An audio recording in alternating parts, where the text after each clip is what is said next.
What's up, card family? I hope you guys are doing great. I wanted to make a video because a Minnesota Vikings legend passed away today. Mr. Jim Marshall died at the age of 87. And I especially wanted to talk about how, in my opinion, he is the biggest Pro Football Hall of Fame snub of all time.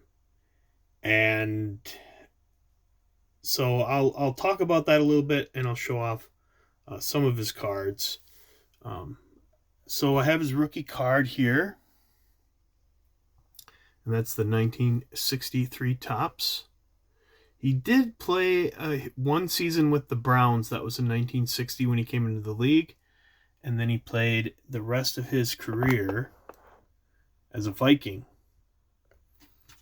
So I do have a couple of autographs. This is the only one I have on a card. I got that through the mail. I also have him on a photo. I didn't dig that out, but I need to get him on a playing days card. Might have to try to do that, but I don't have all of his base cards. I am missing a couple, so I'm gonna have to pick them up. I should have already done this, but I'm missing his 1964 Philadelphia. I do have his 1965.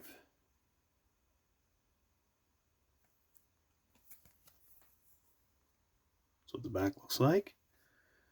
And then he didn't have a 66 card. His 1967 Philadelphia.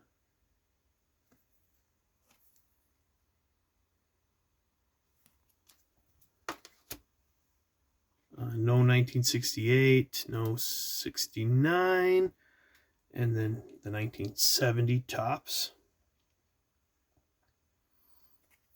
He did have a Glendale stamp in 1969, but just talking of base sets. And then I don't have the 1972 Topps, and I don't have the 1973 Topps. So those are the three that I'm missing. Are the 64 Philadelphia, 72 Topps, and the 73 Topps. Here's his 74 Topps.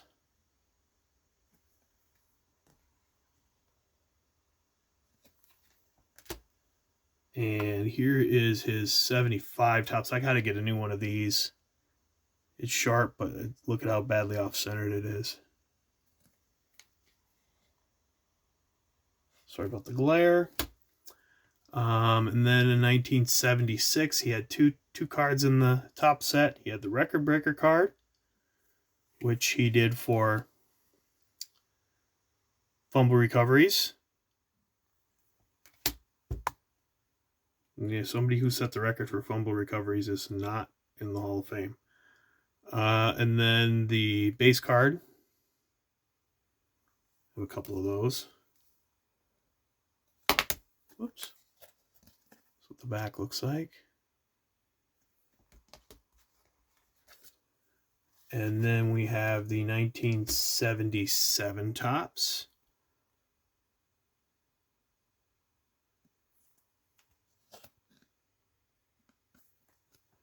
And then we have the 1977 record breaker.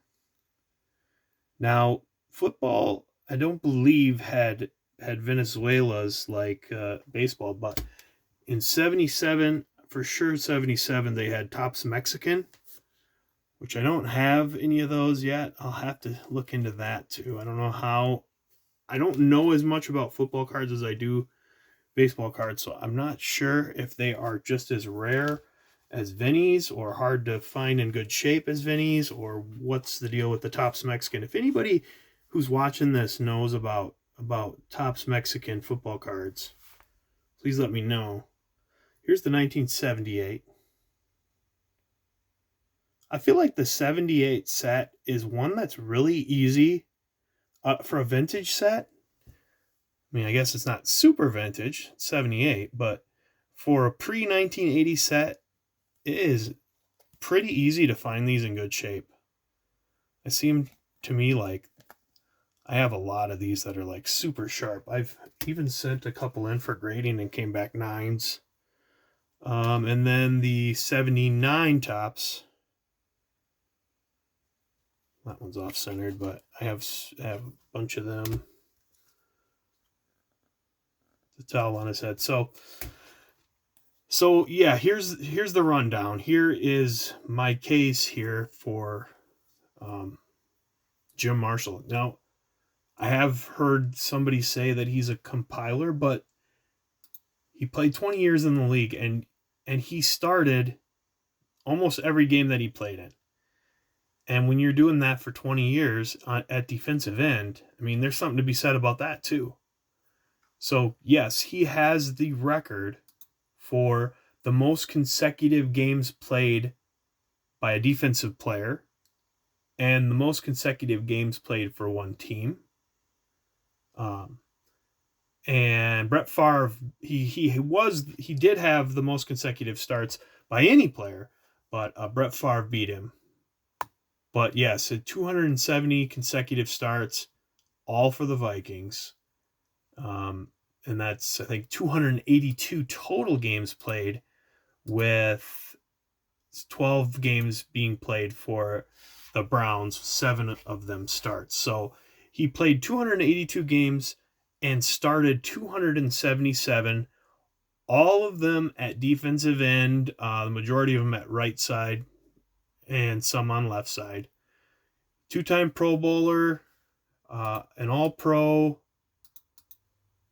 3-time second team All-Pro, 2-time Pro Bowler. He played in 4 Super Bowls,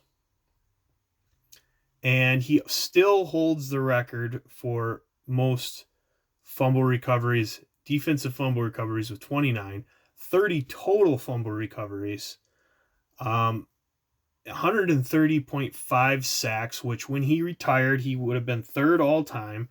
Right now, he is 22nd all time on sacks. They weren't an official stat back then. This is just going by what Pro Football Reference says, so take it with a grain of salt.